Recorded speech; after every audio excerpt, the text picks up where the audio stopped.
everyone, this is Shannon Waller here, and welcome to the Team Success Podcast. I have been looking forward to the conversation that you're about to hear for a very long time, ever since I had the absolute pleasure of picking up this brilliant book by Wakeman called No Ego, and you will absolutely love the subtitle. It is How Leaders Can Cut the Cost of Workplace Drama, End Entitlement, and Drive Big Results.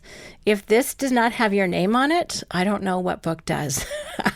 So everyone, I would like you to say hello to Cy, because Cy, thank you so much for taking the time out of your awesome life to do this. And I know that when I read the book, and I've recommended it to a ton of our clients, and your books sell out on our bookshelves when I talk about it. But I just want to talk about no ego, because I think it's such a critical factor in work life that a lot of people don't know how to talk about and how to address it. But before we jump into this, you're the author of No Ego, as I talked about. I've also read The Reality-Based Rules of the Workplace, which is a brilliant book for team members. And having written the Team Success Handbook, I have to admit that I had author envy, because I wish I'd written this book. Just so you know, I'm like, darn, this is so good. There's a concept in there about emotional expensiveness that I cannot wait to talk about, and how you score people. And then the other book that I really love and have just finished is Reality-Based Leadership. Ditch the drama, restore sanity to the workplace, and turn excuses into results. So Cy, is someone who has written not as much as you have. Thank you for putting all this work down. But what else do we need to know about you? You're the author of these incredible books. You do a ton of work. You're on planes all the time. But what does our audience need to know about you? There's lots I've missed. Yeah, first of all, it's just such a pleasure to join you. And it's always funny when we get together with fellow authors and consultants that share a philosophy and to get to work together, because it's kind of a lonely career out there at times. We don't often get to be together. But another thing to know about me is I have an unusual background in that I'm a drama researcher, and there's not a lot of us out there. In fact, so far I think I'm kind of the only one. But I research how much drama there is in the workplace, how much time and energy we waste on a daily basis when we could just be busy being happy and successful. Mm-hmm. And you also have a large family. Do you want to talk about that for a second? Sure. So I am the mom of 4 boys, and my boys are 18 through 27. And about 8 years ago, I met a wonderful man who also has 4 boys. So when we married and joined our family, kind of a fun fact that people think is quite novel is that we actually have 8 sons between the ages of 14 and 27. So, wow. Yeah. That is a busy household.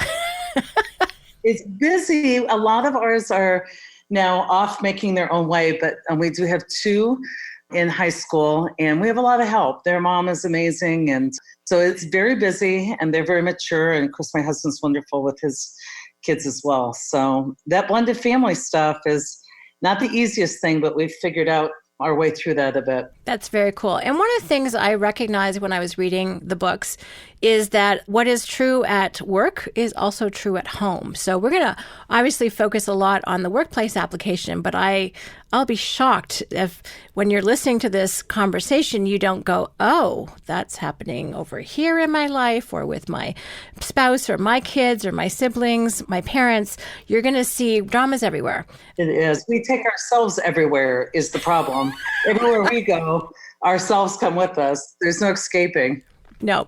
And I think you actually talked about that, is that a lot of people, when they've had sort of this awareness about how to handle drama, they were actually able to take it home. And that was a big benefit to them, which is really cool. I get emails often with people who've gone through the workplace training, and they said, yeah, that's great at work, but what they were really touched by is that it changed their quality of life at home. So that's good news. You don't have to get a divorce or put your kids up for adoption or get rid of your pet. You can just change your mindset and have everything you want without having to swap those things out. So pretty powerful. Mindset's a lot easier to change out. I agree.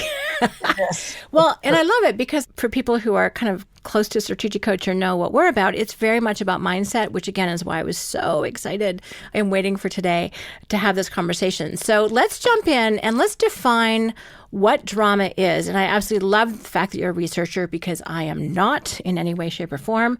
I love your definition of drama, and then also just how expensive it is. And I personally was shocked to find out what an incredible waste it is. So for you, how do you define drama? How will people know what is drama and what is not? So the simple definition of drama is emotional waste in the workplace. So energy, productivity, time, whatever metric you want to apply to it, it's energy and focus that took away from results and happiness, which are our goals at work, rather than added to it. So it's a leak in the system. It is a waste, a takeaway.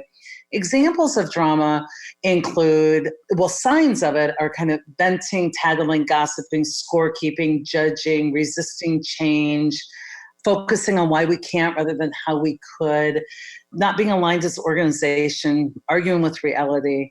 But what we were shocked to discover in our research is that currently the average person, good performer, good person, spends 2.5 hours a day at work in drama. And this doesn't mean they aren't working hard. This doesn't mean they're constantly complaining or venting. That's just one part of drama.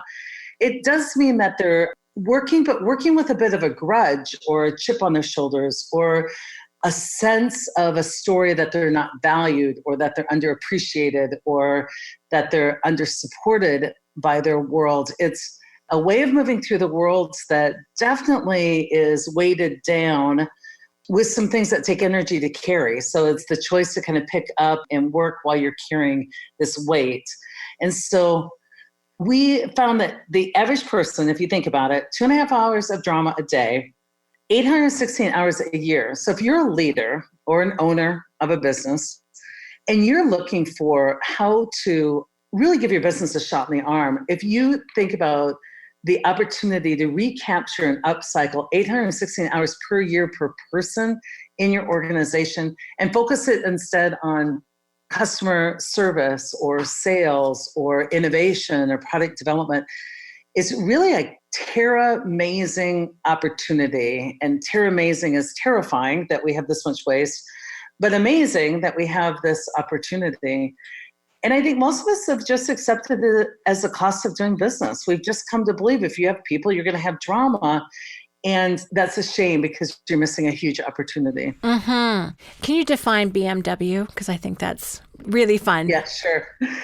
When venting, people kind of take it back and they're like, I don't vent. We all vent. Sometimes we don't vent openly, but we vent in our head, or we vent in the form of a question like, can somebody tell me why no one tells me anything? Or we vent in the form of an engagement survey where we haven't said anything to solve the problem and then we dump it in a survey. But BMW driving is something that I use as an acronym that's called bitching, moaning, and whining. And so a lot of times, if you had the opportunity to step up and help and you didn't, you stepped down and judged, a way to feel better about that is to find people who will reinforce and collude with you that you are the innocent victim. And so a lot of times we do this BMW driving, bitching, moaning, and whining in the meeting after the meeting. So let's say in the meeting, we stay quiet and let two people dominate the meeting with resistance and we think they're the negative ones. Rather than speaking up and using the power we have, really, that's empowerment, stepping in the power we have, rather than just raising our hand and saying, I would like to move the meeting to focus on how we can accomplish this, we step down, we stay quiet, then we gather in the meeting after the meeting in the hallways or the cubes or the parking lots, and BMW drive, bitch and moan and whine about how the leader never does anything about the resistors and how we're much more positive than the negative people are, especially when we talk negative about all of them. And it's this whole thing we get into that really is a form of venting and a form of release. But what ends up happening is when we BMW drive together, we come to false conclusions that our problem is our reality and that we would be successful and that we'd be rock stars if only our reality were different. And that's a major theme in reality-based leadership is your circumstances aren't the reasons you can't succeed. They are the reality in which you must succeed. So if you're always taking the position, if only circumstances were different, I'd be more able to deliver my work. Before you know it, you get yourself in a position of not being able to add value. Because the value human beings add is in imperfect circumstances. If circumstances were perfect, we would just automate whatever the work is we were doing. Humans really are here to mitigate the risk of imperfect circumstances, and that's where we add value. The ironic thing is whenever circumstances are imperfect, we complain about them and use them as an excuse for why we can't perform. And if you do that, you're human. It's your human condition. And I've just introduced you to the world of ego and that part of your mind that makes no sense at all. That's usually very certain and sure, but irrational. I love it.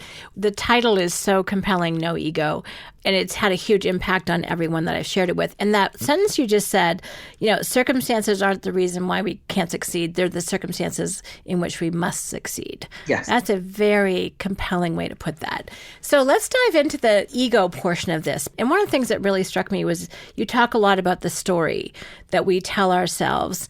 And ego almost has, to me, there's a feeling that goes with it rather than just dealing with reality.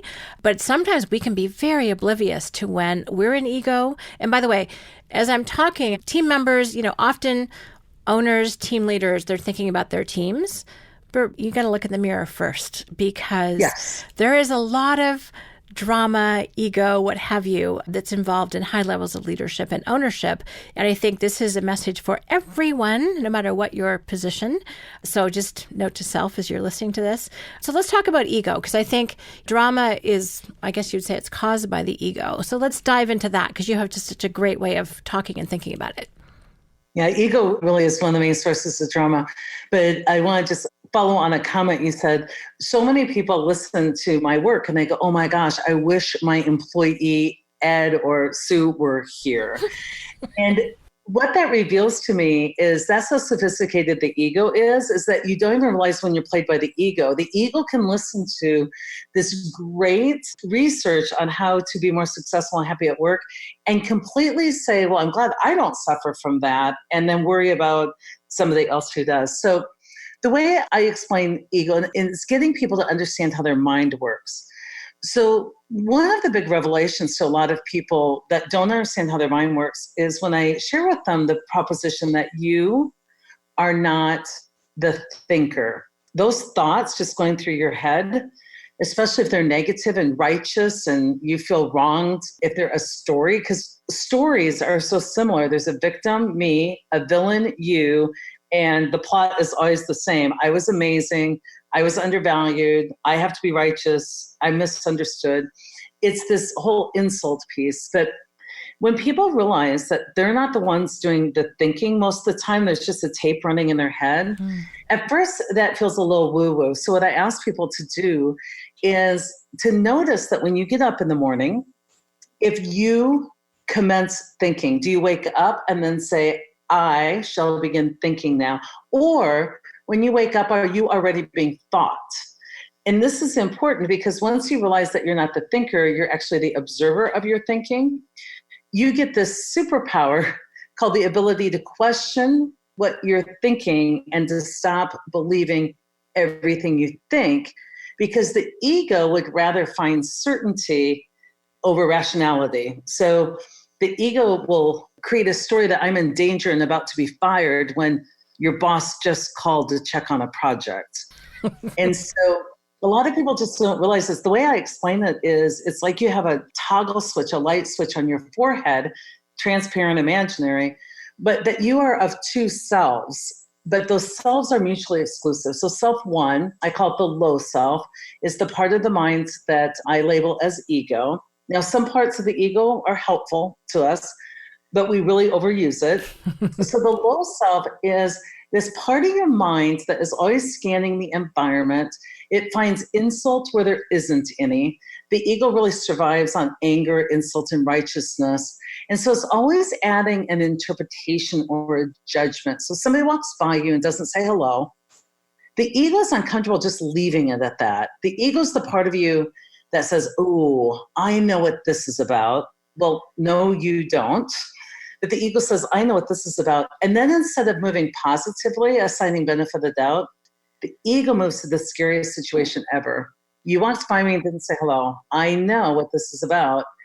Ever since you got that promotion, you think you're better than me. Now, we have no way of knowing that. However, the ego is sure of it. So I decide, obviously, everyone can see you're rude. When I decide you're rude, I treat you rudely. So you respond rudely, and then the ego says, see, I'm right about stuff I make up. Mm-hmm. And that part of you that is toggle switched down, you're seeing the world through a pair of prescription glasses that is corrupted. It's like the wrong prescription. Your read on the world is not neutral and not accurate. So you're the victim of your circumstances when you're toggled down. You're seeing the world through this lens of ego. If you suffer, it's because of something that happened in your reality. So you feel better by venting, tattling, scorekeeping, judging. When you're toggled up, you're in high self. You're using all of your brain, like more of your intelligence, the greater part of your intelligence. And when you're toggled up, you're more in your natural state that's not out of fear. If you think about your most comfortable, in the zone moment, you are confident, not egotistical, but you're innovative and you're coming up with great ideas and you're a good team partner. We don't have to train you on communication. You're naturally a curious person who leads with benefit of the doubt, and you're helping, not judging. And all those things we want you to be: innovative, collaborative, engaged. It's your natural state. Same person, toggled down, ego toggled up, high self. Now, how do you get from low self to high self? The simple act of self-reflection will get you there, because a weird thing about the mind is you can't be judging and helping at the same time. You can't be venting and self-reflecting at the same time. Those things are mutually exclusive. You can't do them simultaneously. So most leadership philosophy would have you try to bring people to insight when they're still toggled down in ego, feeling the victim. What we've done to modernize leadership is give leaders techniques we call the ego bypass, self-reflection, questions or tools for self-reflection that move people into higher levels of consciousness. Now we can come together as our best selves, our most evolved selves, and do great work together. And the bonus prize to this is being in high self puts you in a natural state of happiness, because happiness is about accountability. And accountability, the foundation of that is self-reflection. So self-reflection also moves you directly into happiness and engagement, because it's the foundation of that focus. It gets you behaving in ways that you can be happy about. A lot of times people are unhappy, not because they don't have what they need externally, but because the way they're behaving, there's nothing to be happy about. Mm-hmm. Wow. That's amazing. I love it.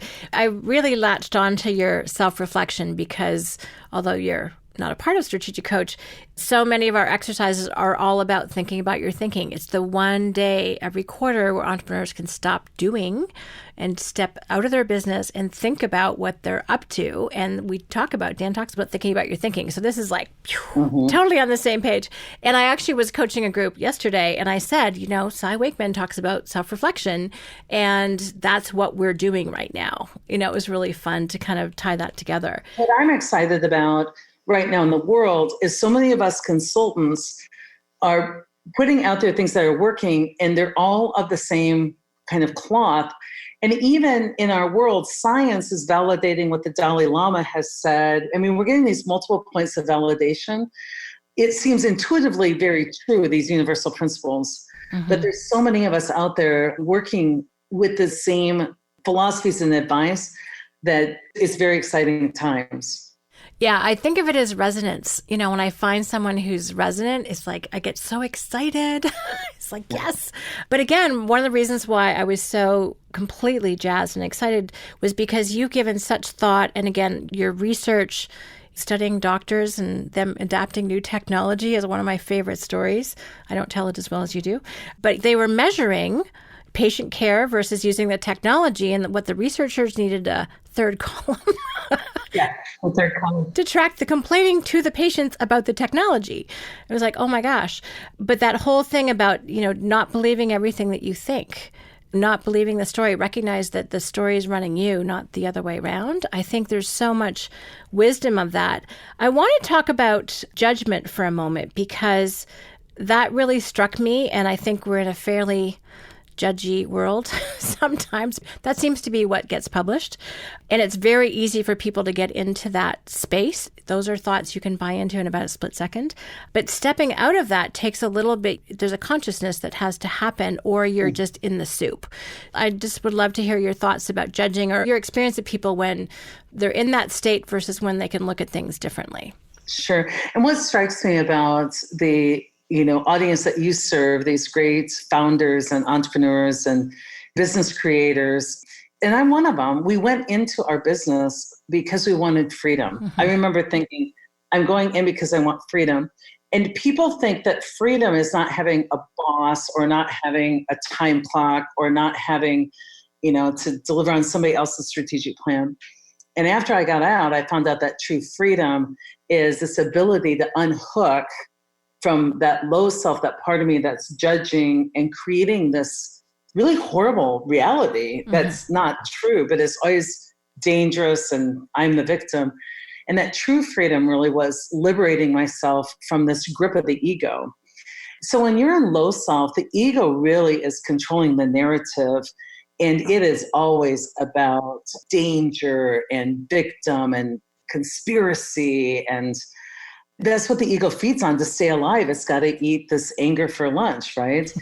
And so one of the things that is so liberating and freeing for people is when they start to do what I call question their own thinking and edit their story. So there are 3 questions that we begin with to help people loosen the grip of their ego on their reality. And they're questions that drive self-reflection. So it's self-reflection that moves us to high self. And there's a couple tools that we use to do that as well. So let me give you an example. My boss calls me up and asks me how I'm doing on a project. And I am just sticking with literally what's happening. He called, I picked up the phone, he asked a question, I look on my system, I pull it up, I'm 2 weeks behind. So far, if you look at the reality of this thing, nothing painful has happened. I answered the phone, that didn't hurt. I answered the question, that didn't hurt. I'm behind on a lot of things. That's my reality. I choose where to put my priorities. Nothing hurt so far. There's no pain in my life. The reality is not painful. When, without questioning, I start to tune into the story in my head, it sounds something like this. This is a setup. There's 150 projects he could have checked on, but he only checked on the one I was behind on. He's saying the board was interested in that, but really, or did he just throw me under the bus? Wait a minute, a plot is evolving here. He is trying to get me fired. He's trying to discredit me with, oh my gosh, I'm getting fired because now I'm believing my story. If I get fired, I have a kid in medical school and he'll have to drop out. And he wanted to help kids in Ethiopia, and kids in Ethiopia are going to die now. And it is our ego that can take us from a simple ringing of the phone and a simple question to children in Ethiopia dying. And our whole body reacts as if this is real. Mm-hmm. We're like, I have to call my girlfriend. I have to tell you the story of my micromanaging boss trying to fire me. And I have to vent. But what I'm venting about never happened. It's hard to vent about what really happened. So my boss called and he asked me the status of one of my projects. Can you believe that? Like, there's nothing to vent about. But the ego, right? If I'm neutral and I don't vent, I am just left with my own accountability.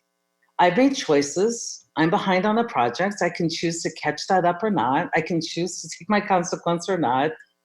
We're all good. Mm-hmm. This is my creation. No drama. But to get out of that, I want to be the victim. I didn't have enough time and he puts too much work on me. And so part of editing your story is as simple as not keeping it in your head, writing down without editing or censoring everything as if you were telling your best friend privately about your real thoughts about this person. No skimping. Like, this guy's a micromanager. He treats me like a child. He himself is behind on crap, but he doesn't get called on it. If I did my job like he did his job, I'd be fired. Write down everything. And then walk away from it for just a few moments and then come back, and do not do this simultaneously. Spill it and then edit it. Go back and line for line, clean it up back to neutral. Take out any assignment of motive. He does this crap on purpose and he's trying to make me look ridiculous. By asking yourself, what do I know for sure? And that's the first question that sets you free. What do I know for sure? I know he does this on purpose. Do you really know that for sure? If you had any way of knowing that, if not, cross it off. Cross off any bold-faced lies. He's completely unsupportive. Well, he gave you lunch yesterday, so he supported your nutrition. Cross it off. I know where this is going to go. Any future predictions? You're not psychic. You don't know where it's going to go. And what you'll find as you cross it off and then leave it, then review it again, you'll start to find layer after layer after layer. When you think it's clean, go back again. Because all that really happened until your story gets down to the point where my boss called, he asked me a question, I answered it. Anything else is story. And we suffer from our stories, not our reality. Someone calling me and me picking up the phone and answering a question is not painful until I add and believe my story. So we talk a lot about this beautiful question. There's 3 questions we teach, but the first one is really, what do I know for sure? Because when I'm in story, my sympathetic nervous system is activated. My brain's high on dopamine and cortisol. My heart rate is up. Blood is leaving my brain to protect my organs. Like, I'm putting myself in the worst place to make any business decision or call. Most of us move through our business day in the worst physical and emotional state by which to do business. It's also the unhappy state. And when I ask myself what I know for sure and I get to neutral, the next question kind of arises just out of our natural instinct to make a difference. And the next question I ask myself is, what could I do to help? So to stop judging and start helping, it's like, what could I do to help? What's my deal? Well, I don't like my boss calling me multiple times a day. He should quit micromanaging. That's the ego's version. If I say, I would like my boss to trust me more, what could I do to help? Instead of going to my boss and saying, ease off and stop micromanaging and you should create psychological safety for me, I go to him and say, what is something I could do that would increase your confidence in me? How could I help so we lessen the phone calls needed for you to take to check on projects? Now, here's where you can see whether you're authentic or not. He might say, well, you could, like everybody else, put your information on the shared drive and keep your SaaS reports up to date and I wouldn't have to call you. See, if you really want to help and you're not an ego, you're like, you know what? I can do that. If you're an ego, you'll be like, yeah, but anything besides that, right? So what can I do to help? And then there's a third question we teach, and these questions toggle you from low self to high self because they're self-reflection. The third question is, what would great look like? Sometimes I may still believe that they did that crap on purpose, or I may have a history with somebody, or I may have proof that they weren't that honest with me, or they were human. They played me off another. They were in low self. And I may not even find it in my heart to want to help. But the ultimate question that supersedes all ego is, if I were great right now, what would great look like? And if I were great right now, I wouldn't be ego chafed by a check-in call from my boss. I would gladly be answering questions, asking for feedback, finding better ways to move through the world. And what we found with just those 3 questions, and I covered these in my TEDx talk, my Omaha TEDx talk this last year, how they changed my personal life. But these 3 questions loosen the ego's grip, and all of a sudden you find your reality not so threatening. It works at home. My ex-husband, according to my ego, who's trying to violate our custody agreement and take my children and take them away from me, becomes, with a simple, what do I know for sure, a father who asked to have an extra day with his kids at Thanksgiving. Now, which reality would I prefer? I prefer to be in a relationship with a guy who wants to father his kids an extra day rather than the guy trying to steal my children. Same reality, different stress levels, because one is my thinking is unedited and not evolved. Does that help? Kind of long story short? No, I love it. And those 3 questions are so powerful. I just want to recap them. So what do I know for sure? Yep. And I think you are also a fan, as I am, of Byron Katie. I love Byron Katie. Isn't she freaking amazing? She saved my life. If my favorite book, I was just on another podcast this morning, they asked me my favorite book, Loving What Is. And if you have the opportunity to go to her 9-day school, and I would say hurry up and do that, because I think as she's slowing down a bit with how many she offers, it's completely life-changing. And in fact, as a founder, as an entrepreneur, I put that out there for all of my people to go to the School of Byron Katie. So I've had 3 of the people I work with go already. There's a 4th one going in November. So fabulous. I saw her when she came to Toronto. It was awesome. But that book literally like fell off the bookshelf in the bookstore into my hands. It was like, I love that. You know, that happens. Sometimes a book just is like me, and that's a game changer. So again, completely aligned. Second question, what could I do to help? This is so great because, I mean, in coaching team members and entrepreneurs for so many years, over 2 decades, the biggest issue is this massive misunderstanding. And not far from your example, actually, like, is this done yet? And it's like, what do you mean? Don't you trust me? And it's like, oh, gosh. And just not recognizing someone just needs to close what we call the open file. Yeah. You know, it's a communication issue. It's not a trust issue. If they didn't trust you, you wouldn't have been asked to do it in the first place. Well, and it's our ego that takes things so personal. Like, Are you questioning my integrity? Exactly. Or don't you trust me? And if you get out of ego and go, what could I do to help? You know, your ego's like, well, I've told them this 3 times. It's like, but what can I do to help? As Byron Katie would say, follow the simple instructions. They asked how you're coming, just answer the question. Yeah. Yeah. We don't have to make that big story about it. And then what would great look like? That is such an inspiring question because it completely gets you out of any drama and into making a contribution. You know, anytime we show up as great, it's incredibly fulfilling, incredibly rewarding. It makes us happy. So forget what it does for somebody else, which is probably a solvable problem.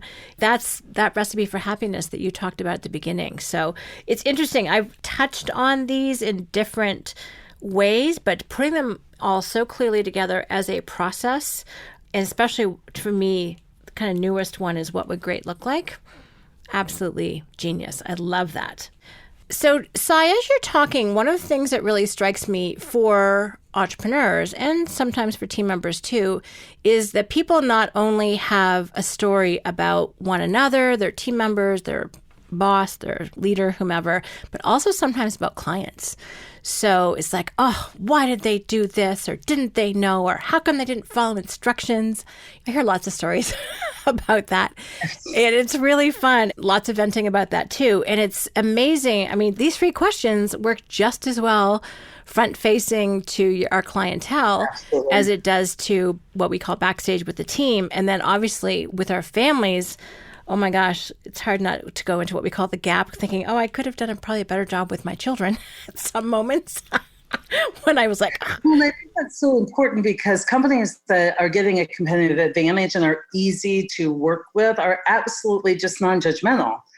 You know, sometimes in our company, we can get frustrated with our client. We're like, folks, if they had all of their ducks in a row, they wouldn't need us. Like, the value we add is because they are learning and challenged with some of these things. So we're here to help. And it's so important if you want to add value to stop judging and start helping. And that actually is a place where the ego is so sophisticated and it evolves. You might say, well, what would great look like? And you know what great looks like. Great would be, I'll recap and send it to the client. And then your ego goes, yeah, but I shouldn't have to. And I go, dang, you were almost great. I love that. It's like, what would great look like? Well, great would be that I know they haven't covered this, so I'll do it for them this time. And they go, perfect, it'll be great. And they go, yeah, but if I do it this once, I'll have to do it every time. They'll expect it. And I go, dang, you were almost great. And these questions are what I use as a leader. I use them on myself. We all have this human condition. I screw this up, but only daily. But it's one of the effortless ways to lead. Somebody comes in upset, you just ask them, what do you know for sure? And if you were not judging right now and we're helping, what would you do to help? Like, what was your part in this? And then a lot of times I just cut to the chase. It's like, you know, mistakes were made. So stop. What would great look like? And everybody knows what great would look like. Why? Because it's the information they use to judge other people on. See, I know what great looks like. It's what you're not doing. It's what they're not doing. So when I ask people what would great look like and they go, I don't know, they do know, they just use this information for evil to judge other people on. And I'm asking them to use it to call themselves up to greatness. It's like, what would great look like? People are like, well, if I were great, I would reach back out and close the open file and use the training I've been given and forgive easily and entertain. There's a different part of the story. Everybody knows what great would look like. And as a leader, I just have to say, great, then go be great. You already know what it looks like, then go do that. But everybody is kind of like, well, I know what great looks like, but if you knew the whole story, it's like, well, if you know what it looks like, just go do it. And like you said, the payoff is that we get to feel great. See, when you go be great, the payoff, this isn't like, to make money for your company. The payoff is you get to feel great. Because who doesn't feel great when they were kind and compassionate and did the right thing and, helped people out once in a while? I love it. And in a minute, we're going to get to, you have a list of strategies, which as someone who loves tools and loves to help people take practical action, these questions are a huge part of that. And we're going to get to the tools in just a moment. But this is kind of a thinking habit, or a way of being habit, I should say. You probably have more examples of this than I do, but I've noticed that the more I can do this way of thinking, the more I can suspend judgment, focus on the reality, not get caught up in the drama, which, by the way, I do much, much better with other people than I do with myself or my children. Yeah. That's just the way we are. I'm great with other people a lot of the time. Other circumstances, not so much. But you actually start to get less hooked by the story. And I find it easier and easier and easier just to notice what's real, go deal with that, and not get caught up. And it's incredibly freeing. You were talking about freedom of being an entrepreneur to start with, but really the freedom that you get from not hanging out in drama is unbelievable. I mean, is that your experience too? It does get easier over time. Absolutely. All of a sudden things become more effortless, like happiness is there. You don't have to search for it. Results come naturally. But you're so right that not only does it become easier to do, it becomes less tolerable or less, it doesn't feel good to do it the other way. It's like evolution favors what works and what feels good, right? And once you're able to move into the separation and really get down to what's real and be an observer, a more neutral observer of what's happening, you find all these portals that you can plug and play and make a difference that you never even saw before because you were too busy being the victim and there was nothing you could do about anything. But when you're sitting back, life gets really fun because you're sitting in some stillness that you can see these wonderful places that you can have impact. And I think we all crave impact. And so engagement isn't really about if my environment's perfect for me. It's about, can I see places that have impact so that I can answer this craving to engage? But it does become easier. And one thing that becomes harder is venting. Because once you separate out that most of what you vent about isn't true, you just find yourself starting to vent. And then it's like laughter. You're like, I'm making all this up that's ridiculous. And you don't even want to spend the energy there anymore. Because what was a short-term feel-good no longer is a long-term feel-good. And you're sick of the ups and downs. And it's so energy costing to go, oh my gosh, this is a huge success. Oh my gosh, we're all doomed. Oh my gosh, they robbed us. Oh my gosh, we have another chance. It's like you could just kind of stay in the middle and go, oh, there's a potential opportunity. Let's work on that. And there's a client who said no, let's learn from that. And you can move through kind of in this energy conserving way so that what you are feeling isn't as a result of a story you made up. I'm so angry about this thing that I made up that they did. But you start to feel authentic emotions like joy and sadness, and you start to feel more human. It connects you with other humans. You're less lonely. You're more compassionate. Everything all these great teachers teach starts. In fact, every great teacher I've ever read, the Dalai Lama, Byron Katie, all these people, Eckhart Tolle, it all starts with breathing and taming the mind. And whether that is taming the mind through inquiry, meditation, the first step for all kind of enlightenment, happiness, success is the taming of the mind and the opening of the heart. And you can't open your heart when your mind's not tamed because it would be too vulnerable. Oh, thank you. I wrote that down. That's amazing. It's interesting because you've gotten me back to kind of why I think business is so amazing. I think it is pretty much the best place to grow as a human. It's the best environment. It's like, why do I love business so much? And I wrote about this in the intro to the Team Success Handbook, was because I think this is where I see the most opportunity for growth. It's where you get the most immediate feedback. If what you're doing is working, the world and the marketplace tells you. If what you're doing isn't working, that's pretty immediate too. So the opportunity for self and personal as well as professional development is massive. And you just kind of explained why. So I absolutely love that. However, if you're an ego, you stunt your own growth because your data is corrupted. So if you're not an ego, when something's not going well with your clients, you receive that and can pivot and adjust. If you're in ego, it corrupts that data. That's just that your clients are stupid idiots who don't understand how amazing you are. I've heard those exact sentences. I just really like that. A moment ago, you mentioned the word engagement, and I was completely leaning in when you talked about that in No Ego and also reality-based leadership. So you had a really interesting take on engagement and engagement surveys, which I loved. So can you talk about that for a moment? Because again, this may make you a happier, more joyful and enlightened human being. And it has some incredibly practical and top and bottom line impacts on your business. So talk about engagement surveys and your take on that, because I found that completely fascinating. Sure. The first time I was onboarded as a leader and they started to say things like, Sai, you're responsible for the engagement of your people. I was like, what? No one can be responsible for the happiness of another. Happiness is a choice. Engagement's a choice. I choose to engage and plug and play. I'm a free-willed human being, and buy-in is a verb. And somehow we've over-indexed in our leadership on engagement, and we've put engagement the responsibility of the organization. If the organization can create perfect enough circumstances, then people can naturally engage. Now, I get that organizations shouldn't create crappy circumstances, but my engagement is portable. It comes with me. If I'm at any situation, I get to choose to engage, and I'm not a slave or dependent upon my circumstances, and that's the ultimate freedom. So when I started to see engagement surveys being put out there and the data coming in, as a researcher, I'm like, you guys, your data is corrupt from the beginning because there's a variance in accountability levels of the people answering. So some people are giving you expertise and some people are giving you pure opinion.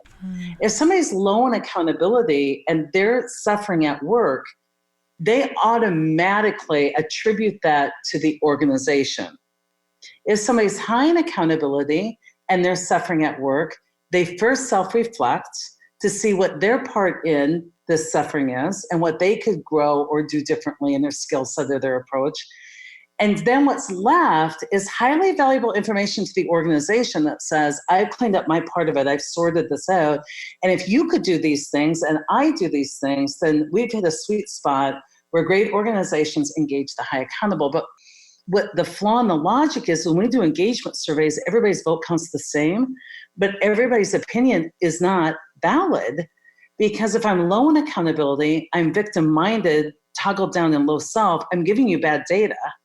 If I'm high in accountability, and as a therapist, I just knew that the same behavior couldn't please a high accountable and a low accountable at the same time. So after my engagement survey results came back in, knowing that there's an overpopulation right now of lower accountable people in the organization, it corrupted my data. So if I fixed what they believed was wrong, I'm just trying to buy their love or manufacture engagement. So I came up with an engagement survey that we ask engagement questions, but I, through my research, found locus of control accountability measures that we ask. And so we filter engagement responses through accountability levels so that I can turn up the volume on your high accountables and turn down the volume on your low accountables. We ditch the drama. And you can actually listen to your best people, because Vicky Victim and Debbie Driver should not have the same vote in your engagement survey. People tell me it's like a magic wand, because what happens is they take this engagement survey results and people are like, well, we want a basketball court. They give them that. They're like, well, we don't like the color of net because it favors the Lakers. So they change the net. And they go, well, the weather sometimes interferes with our basketball playing. So they build a dome. I'm like, has your performance gone up? Because we're starting to chase after the love of our employees. And the reason we do this, we want to be able to attract and retain employees. There's a war on talent. And what I tell people is you've got to question your philosophy, because the true shortage is great places for high accountables to work, where employers aren't coddling the low accountables, because the same behavior cannot please a high accountable and low accountable at the same time. So we really have disrupted the engagement fields with this one saying: engagement without accountability creates entitlement. And I always say, have you noticed? Because we've over-rotated on engagement. And people are like, why are my employees so entitled? I'm like, well, you're trying to buy their love instead of call them to greatness. So you're operating, leaving your people in ego, where everything is the reason they can't succeed. So their list of what they need to succeed goes on and on and on, because the ego can't be satisfied. But when people are in high self and they're self-reflective and accountable, they're more reasonable. So we looked at how low and high accountable people differ from one another. High accountables are more reasonable. They don't go, well, our benefits suck. They know that in today's world, that's the number one cost for an employer. And they have a sense that other people don't have better benefits than they do. But low accountables are like, well, we should have 3-year maternity leaves. And it's like, well, I think that'd be awesome. It doesn't work for a small business. And, especially on your 9th child. So you've been off for 27 years. And we really need you back at work at some point. Now, in America, we only get 6 weeks, which is horrible. Somewhere in the middle would be better. But when it comes to change, high accountables get nervous when change isn't happening. Low accountables get nervous when change is happening. So a lot of what you get in your engagement survey is people's ego preferences and reaction to not being ready for change, because we've separated it out, and the high accountables will rate senior leadership top box. The low accountables will rate them with hatred. And we're like, well, how can the same person be experienced so differently? And it has to do with accountability levels. That's the real variance problem to solve for in your engagement work. That is, so useful. And one of my favorite lines, and I quote you often, is engagement without accountability equals entitlement. Absolutely. And one of Strategic Coach's core values is the no entitlement attitude. So again, I love that about your work. I thought you would. But you have so much research and thinking behind it. So I love that I feel like this is just like the front and back of things, which is always really fun. It's interesting because, we do an awesome engagement survey. One of our accountability questions is, how engaged are you? I love that. It's not just how engaged do you think other parts of the company, but how engaged are you? And it was really important to me that question's in there, because if someone rates themselves a 1 and they rate a leader a 1, and that's low, it's like, well, no wonder. You don't even really want to be here. So of course you're going to be. Mm-hmm. Your whole idea of waiting, I think, is really interesting. Another thing I'd love you to touch on is how I was listening to the part of reality-based leadership where you talk about playing favorites and why in business it's cool, not necessarily primary school, but in business it actually makes sense, which ties along with the high accountables. So can you mention that for a moment? It really does. It kind of came up surprising to me. So I'm moving through the world as a leader, and I was younger and probably, not always leading with heart and compassion, which I try to do now, but I was leading and I would do these turnarounds, and it became a theme within like 3 months. These teams knew to me, somebody would come to me and make an accusation, and they would go, Sai, do you have a second? I just want to talk to you. We've all been talking, and a lot of people feel like you play favorites. And it was like this big accusation. They go, Sai, we think you play favorites. And I shocked them without meaning to. My response, yes, I do. Would you like to be one? And they were kind of taken aback, because I have to play favorites. My markets play favorites. My customers play favorites. I was in healthcare, disease plays favorites. My patients play favorites. Now, hopefully you'll pick up before you're, hurt by this approach, that do you want to be one means everyone has an opportunity to be one of my favorites. It's unlimited. There is plenty of room for everybody. But to be a favorite, it's not about my own biases. It's not about your skin color or gender you identify with or who you love or where you went to school. I don't play favorites, hopefully, on illegal, immoral reasons. We all have our or ego-based reasons. Or ego, exactly. But I do play favorites on, your competency and how accountable you are, how good at change you are, how quickly the word yes comes out of your mouth. I play favorites on those factors. I love that. And I think actually kind of owning it as you did, which was a little shocking to some other people, is kind of a really cool way to do that. I want our audience to hear all the cool stuff that you have, and there's way more than we can cover in this time frame. Two things I want to touch on quickly, if we can. One of them is you have a different way of looking at performance reviews that involves how someone is currently performing, their business readiness, and then you also have something that you subtract. Yes. And I thought that formula was quite fascinating. And this was really highlighted in reality-based rules of the workplace. So I'm going a little bit beyond our no ego template here. Exactly. So I was in an industry where our payers, the people that pay us, so in the United States, our payers are third-party insurance companies, and they started to say, you know what, we have to mind our money, and we're only going to pay you based on the value you create for the patient, not what you did to them, but whether they were readmitted or not. It's like, did you get them well and keep them well? And I got really scared because I only measured my people on performance. And so I knew something had to change. So long story short, I did some research and I said, how can I measure the value of the work of my employee so that if we're measured by our external market on value, how could I measure internally on value? And I discovered some really fun stuff. The value of an employee has three components. Are they performing? Do they consistently deliver what the organization needs? Now, that changes over time. And the key word here is, do they deliver what the organization needs? Not what they love, not what they're good at, not what they cherry pick. But performance is the least powerful of these metrics when it influences true value. Performance is kind of like pass, fail, do your job or not. Mm-hmm. The second component had a little bit more to do with value, and it is your potential. Are you ready for what's next? Are you staying relevant so that as the world changes, you're ready to nimbly move into the future? And so readiness became a metric. Are you developing faster than the needs of our markets? Mm-hmm. But the most important factor, in fact, it's 3-to-1, a subtraction, is how emotionally expensive are you? So most people, when they measure folks, they go, you know what? They're performing well, and we think they are us far into the future.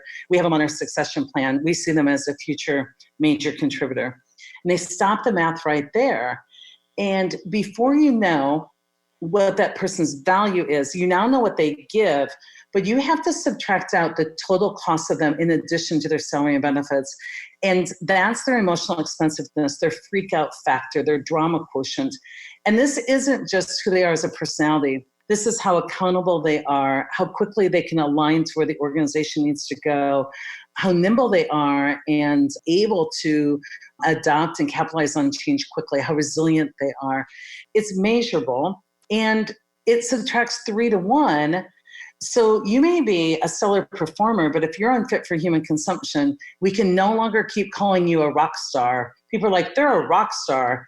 I'm like, well, yeah, they're great at actuarial science, but they can't explain their position to anybody out in the field, nor do they want to or are they willing. And they hoard information and they punish people. So according to the new thing the world needs, we need actuaries who can actually communicate and who are helpful and non-judgmental.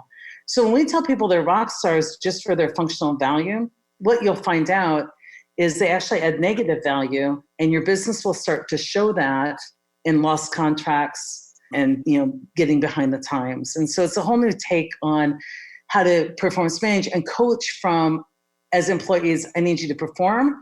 I need you to be responsible for being ready for what's next. And I need you self-regulating, self-evolving, minding your own drama. Yeah, we need emotional adults. Exactly. That's the deal. And a lot of people are saying at work, like, oh, I'm just going to bring my whole self to work, because they think that's authenticity. They think bringing their whole self is authentic. And I'm like, no. Do not bring your whole self to work. Bring your most evolved self to work. And bring your most evolved self home. Bringing your low self and your ego is not authenticity. Authenticity is who you are in high self. Oh, I love that. Do we have time to talk about SBAR before we wrap up? Yep, I can close with an S bar and then you have to run. Okay, cool. The last thing I want to touch on, Cy, and I appreciate you sharing so much, is the S bar model, which is the thing the client said, she'd put in place right away, right after reading the book, which is a really powerful conversational leadership problem-solving tool. So can you talk us through that? Absolutely.